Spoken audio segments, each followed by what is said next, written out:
அனைத்துலக சினிமா ரசிகர்களுக்கு சினிமா கொட்டகையின் அன்பான வணக்கம். 1940ஆம் ஆண்டு வெளிவந்த அனைத்து படங்களையும் வரிசையாக பார்த்து வருவதில் இப்போது நாம் காண இருக்கும் திரைப்படம் மணிமேகலை என்ற திரைப்படமாகும். இந்த படத்தினை TK புரொடக்ஷன்ஸ் சார்பாக டி. கிருஷ்ணசந்த் என்பவர் தயாரித்திருக்கின்றார். திரைக்கதை வசனத்தை AM சோமயாஜுலு மற்றும் S. ராமையா என்னும் இருவர் இணைந்து எழுதியிருக்கின்றார்கள். பாடல்களை எழுதி இசையமைத்திருக்கிறார்கள் பாபநாசம் சிவன் மற்றும் ராஜகோபால் ஆகிய இருவர். ஒளிப்பதிவு மற்றும் இயக்கத்தினை பொம்மன் இரானி என்னும் வடநாட்டவர் செய்திருக்கின்றார். இனி இந்த திரைப்படத்தின் கதை சுருக்கத்தினை பற்றி பார்ப்போம். தமிழ் மொழியின் ஐம்பெரும் காப்பியங்களில் ஒன்றான மணிமேகலையை அடிப்படையாக கொண்டு இந்த திரைப்படம் எடுக்கப்பட்டிருக்கிறது.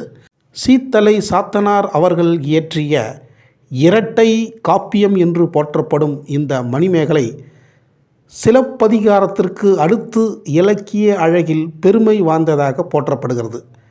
மணிமேகலை கோவலன் மற்றும் மாதவியின் மகள் ஆவாள். கோவலனின் துயர மரணத்திற்கு பிறகு மாதவி தன் மகள் மணிமேகலையை புத்த துறவியாக வளர்க்கிறாள்.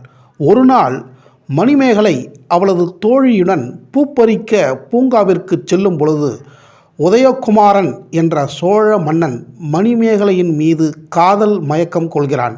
அவளை அடையவும் துடிக்கிறான். மணிமேகலை துறவி வாழ்க்கையில் இருப்பதால் அவனின் காதலை ஏற்க மறுக்கிறாள். உதயகுமாரனோ விடாப்பிடியாக மணிமேகலையை அடைய முயற்சிக்கிறான். அவனிடமிருந்து தப்பிக்க கடல் கடவுளை வணங்குகிறாள் மணிமேகலை. கடல் அன்னை அலையில் மணிமேகலை சுமந்து மணிவல்லவ தீவிற்கு கொண்டு வந்து விட்டு விடுகிறாள். அந்த தீவில் அமுத சுரபி என்னும் உணவு கிண்ணம் மணிமேகலைக்கு கிடைக்கிறது. அதை எடுத்து கொண்டு இறைவனை வேண்டுகின்றாள். இறைவன் மணிமேகலை முன்பு தோன்றி, பூம்புகார் நகரத்து மக்கள் பசியுடன் இருக்கிறார்கள், அவர்களின் பசியை போக்க இந்த உணவு கிண்ணத்தை வைத்து கொண்டு நீ உதவ வேண்டும். அது மட்டுமன்றி எங்கெல்லாம் பசித்தோர் இருக்கின்றார்களோ அத்தனை பேருக்கும் நீ அவர்களின் பசியை ஆற்ற வேண்டும் என்று சொல்லி மறைகிறார். மீண்டும் கடல் அன்னையின் உதவியுடன் பூம்புகார் நகரம் வந்து மக்களுக்கு உணவை வழங்குகிறாள். நாடெங்கும் அமுத சுரபியின் பெருமை பரவுகிறது. இதனை அறிந்த மன்னன் உதயகுமார் மணிமேகலையை அடைய தொடர்ந்து முயற்சிக்கிறான். அவள் அவனிடமிருந்து தப்பிக்க தான் கற்ற வித்தையை கொண்டு காயசண்டிகை என்ற பெண்ணாக உருவத்தை மாற்றிக்கொள்கிறாள். மணிமேகலைதான் காயசண்டிகை உருவத்தில் இருக்கிறாள் என்று உதயகுமார் அறிந்ததும் காயசண்டிகையை தொடர்ந்து விரட்டுகிறான். காயசண்டிகை ஓடி ஒளிகிறாள். அப்போது அங்கு வந்த காயசண்டிகையின் உண்மையான கணவன் கஞ்சனன் உதயகுமாரை கொலை செய்கிறான். இதற்காக காயசண்டிகை உருவில் இருக்கும் மணிமேகலை கைது செய்யப்படுகிறாள். அப்போது அவளின் தாய் மாதவியின் மூலம் விடுவிக்கப்படுகிறாள். பிறகு வஞ்சி நகரம் சென்று கண்ணகியிடம் ஆசீர்வாதம் வாங்கி புத்தரின் புகழை பரப்புகிறாள். இப்படியாக முடியும் இந்த மணிமேகலை திரைப்படத்தில். மணிமேகலையாக நடிக்க இந்திய மேடையின் ராணி என்று போற்றப்படும் KP சுந்தராம்மாள் அவர்களை தேர்வு செய்தார்கள். 1935ஆம் ஆண்டு நந்தனார் திரைப்படத்தில் நந்தனாராக நடித்த KP சுந்தராம்மாள் அவர்கள் சினிமா நடிப்பில் இருந்து விலகி இருந்தார். ஆனால் இயக்குனர் பொம்மன் இரானி அவர்களின் வேண்டுகோளை ஏற்று இந்த மணிமேகலை படத்தில் நடிக்க ஒப்புக்கொண்டார். திரைப்படத்தின் படப்பிடிப்பு 1938ஆம் ஆண்டு தொடங்கப்பட்டது. படம் வரலாற்று சம்பவம் என்பதால் படத்தின் செலவு அதிகமானதால் 2 வருடங்கள் இந்த படம் தொடர்ந்து எடுக்கப்பட்டது. 1940ஆம் ஆண்டு படப்பிடிப்பு முடிக்கப்பட்டு தணிக்கை சான்றிதழ் பெற்றது.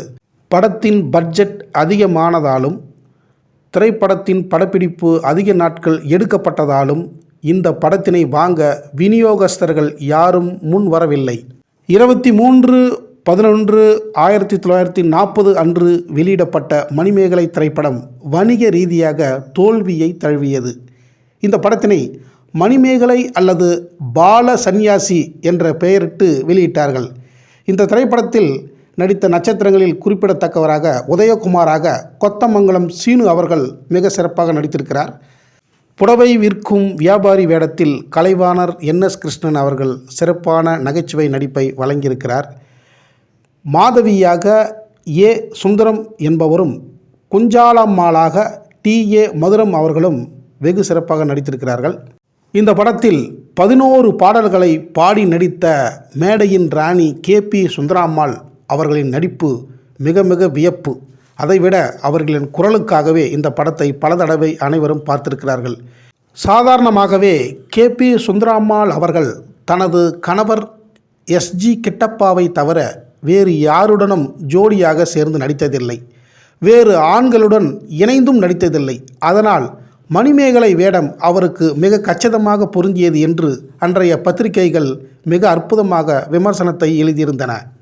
தமிழ் சினிமாவில் முதலாக ஐம்பெரும் காவியத்தில் ஒன்றான மணிமேகலையை படமாக எடுக்கப்பட்டது இதுதான் முதல் தடவை. இதனைத் தொடர்ந்து 1959ஆம் ஆண்டு மீண்டும் மணிமேகலை என்ற பெயரிலேயே திரைப்படமாக நமது தமிழ் திரையுலகம் எடுத்திருக்கின்றது.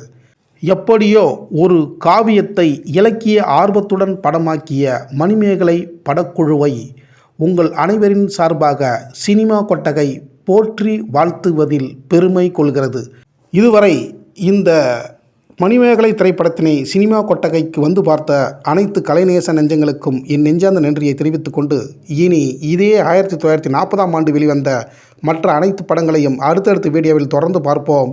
நீங்களும் பார்த்து உங்களின் ஆதரவை வழங்குங்கள் என்று கேட்டுக்கொள்கிறேன். நன்றி, வணக்கம்.